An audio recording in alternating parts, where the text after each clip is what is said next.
Hi, can we talk art? I'm Susan Kraft. I'm from the Society of Local Artists, otherwise known as SOLA. And tonight we're going to be speaking with two artists, Nancy Wong and Paula Schales, and they're going to tell us amazing stories about how art changed their lives and how life changed their art.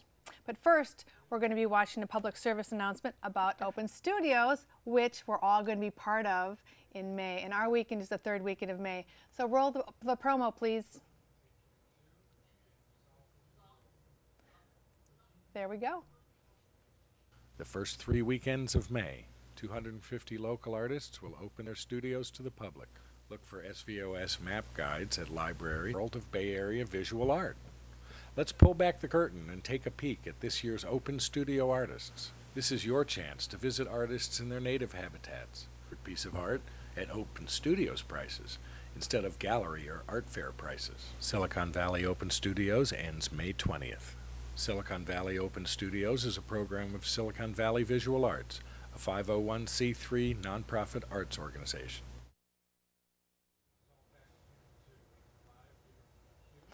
Hi, well, thank you so much for rolling that promo for us. So, I don't know if you saw, but your art was in that promo. It just flipped on through. And now we do have a couple pieces of your art here. And before I forget, I do want to mention that SOLA is the Society of Local Artists, which is a sister organization to Open Studios. So our website is www.svlocalartists.org, which of course you know that. So if we could show, could you also show one of Nancy's pieces and then follow that by one of Paula's pieces on the video, and then we'll talk about that. So there's our website again. Thank you very much, svlocalartists.org. And so maybe they can't get that up right away, but now see, the piece you brought, Nancy, was a watercolor. You brought two online, and one of them is a watercolor of mountains. No, it's flowers with, oh, here we go, right there, take a look. Main Mountain at Dusk. Can you see over there?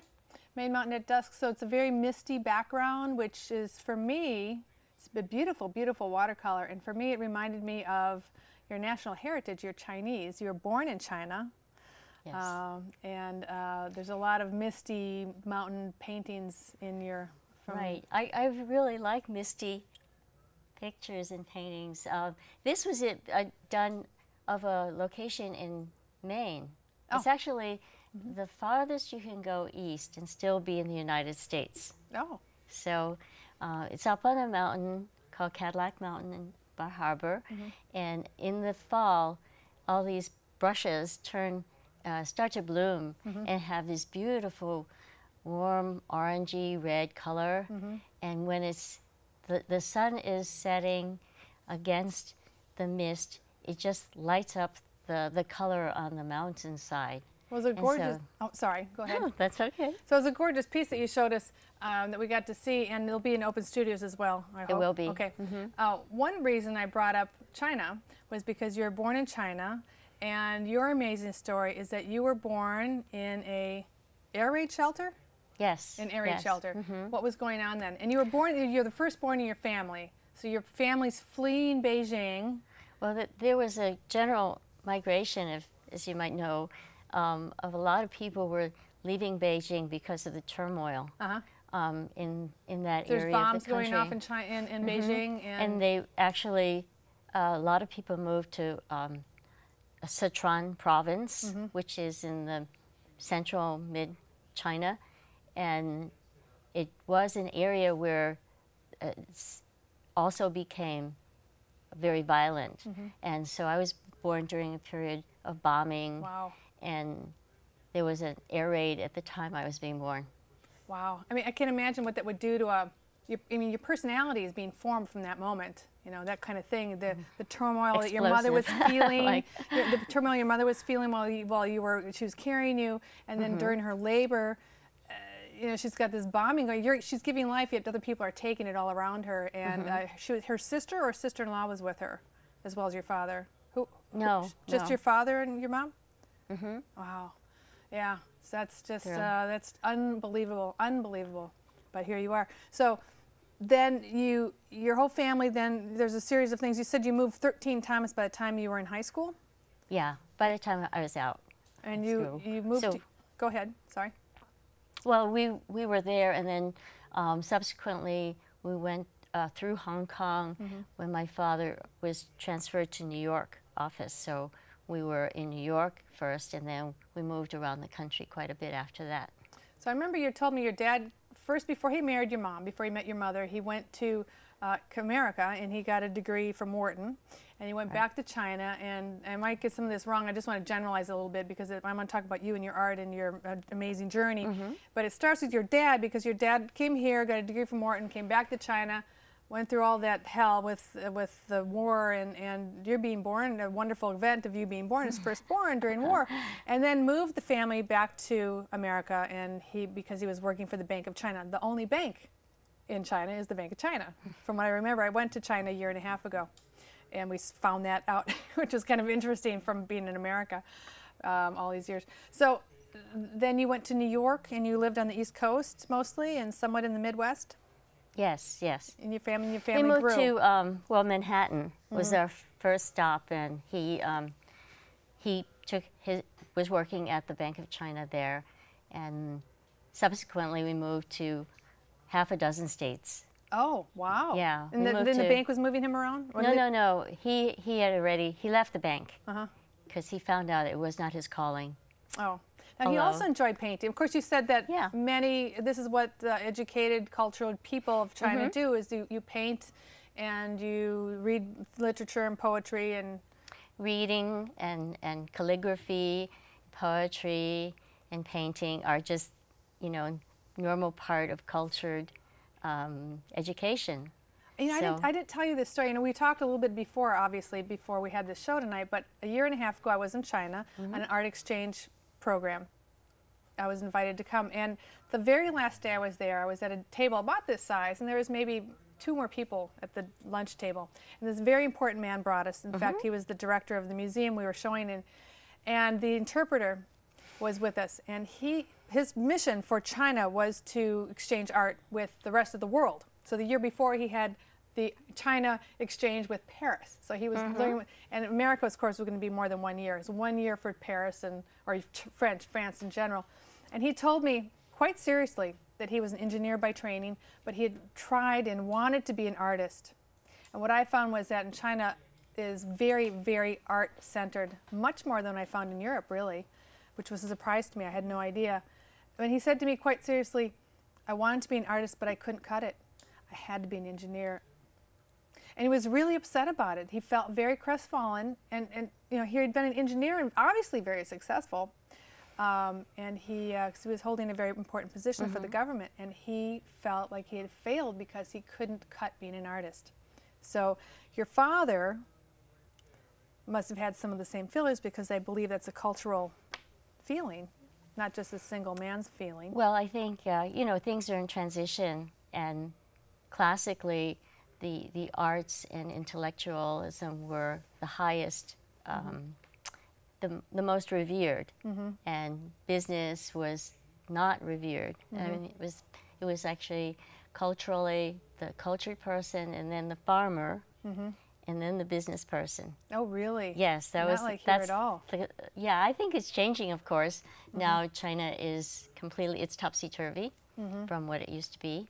And you're quite right that in the past, well, especially for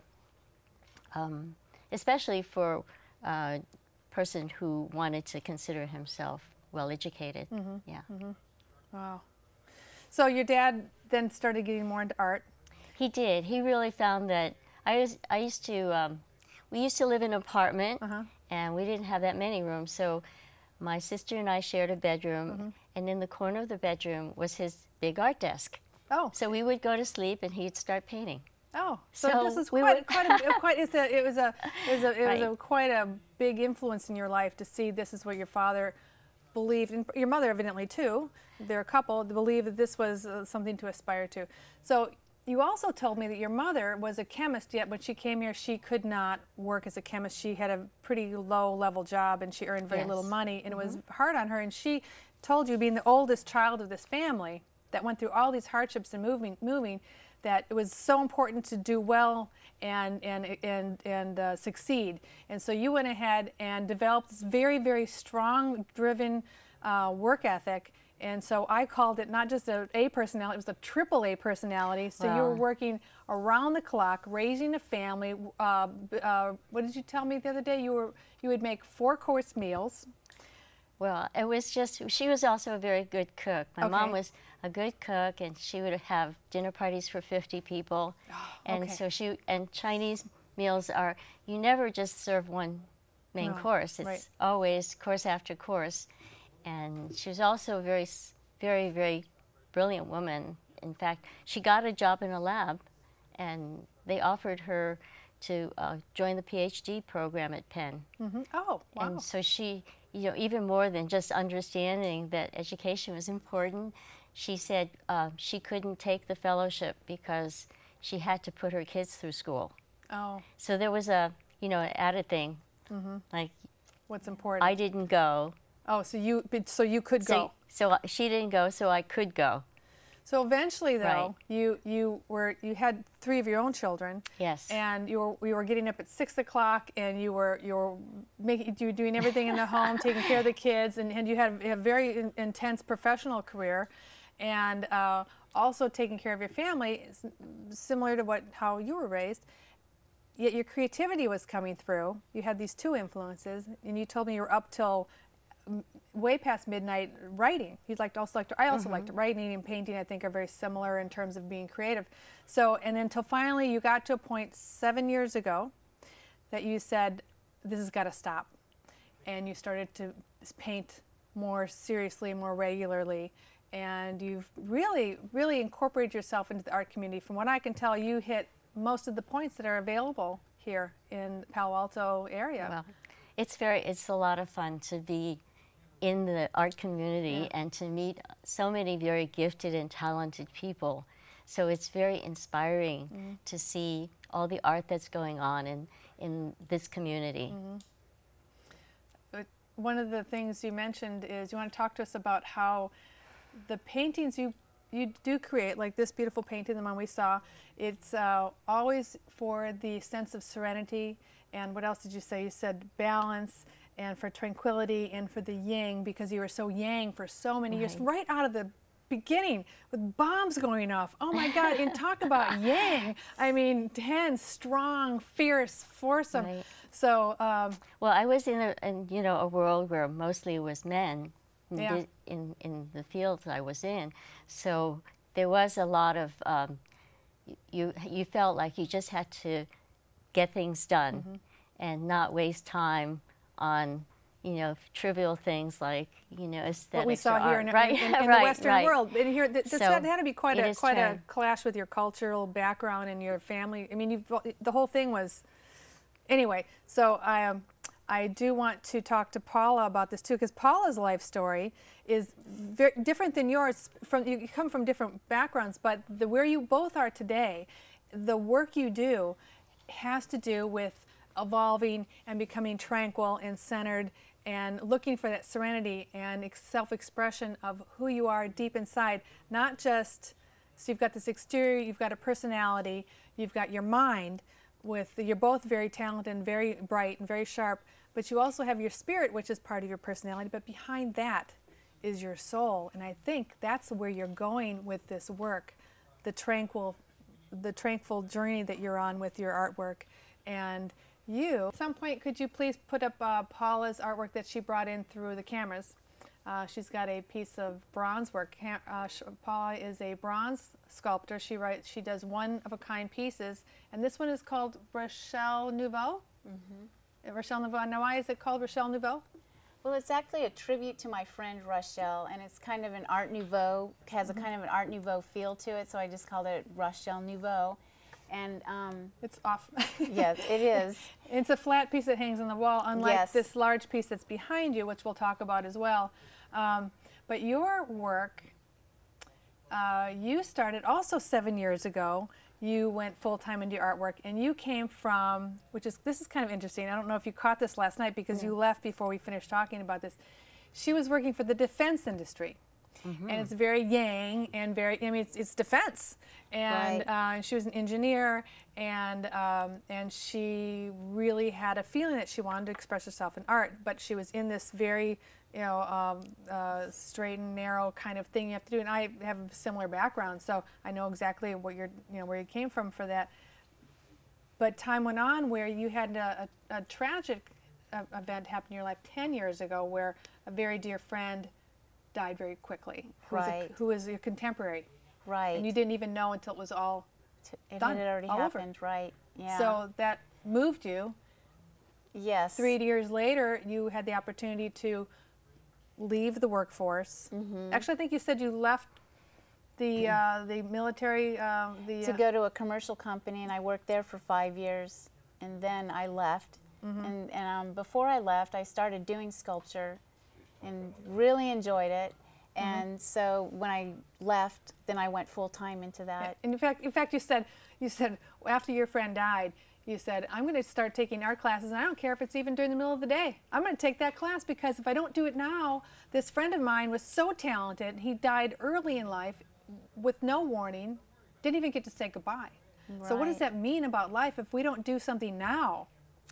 We might lose the opportunity. Plus, you wanted to get rid of, you wanted to leave that part of your life that was too yang again, too hard and too constructed, and you were in a relationship and in this work that was too structured and not exciting enough, not experimental enough, not artistic enough. Right. So you went on this path. What I find really interesting is the eggs. So now you're doing these bronzes like the one behind you and the one we saw on TV, but you also have this series you're working on right now. I don't know if you can eventually get a close-up on this, and there's light on it. Here, let's move it over to, I'm going to move it over here. I guess, okay. And so she's doing a series of, I'm going to let you talk about it, but you're doing a series of bronzes with these porcelain eggs that you make in the center. And they start off in a cage, and they go through a transformation so they can be liberated, be free and empowered and balanced with the yang. So the egg represents the yin and the female. So it's really my coming to terms, you know, with the female, the feminine, and in the male. Like I was in the male world, you know, in the defense and all that. So it's just kind of my balancing. Another thing that happened 7 years ago, you watched a TV show, which they actually show on these stations late at night apparently, of how factory farming is done. Because a lot of us eat commercially grown meat, and you were very turned off by how chickens live. And so you vowed you'd never eat another chicken, and you'd only have eggs from free-range chickens, and you wouldn't eat any factory. In fact, you weren't going to eat meat at all. Right. Only free swimming fish. Now, fish yin or yang? Or are they centered? Are they in the middle? Do you know? Does anybody know? Okay. So, so you said, even chickens, they're in the cages. Right. Even chickens who had open cages wouldn't leave. Right. Because they didn't understand that they could leave. And there's too much freedom. So now, can you explain, you've got, this is the center of one of your pieces, and many of the pieces you're making their own special eggs, but you've got, your series starts out with a caged egg. Right. And the next one is?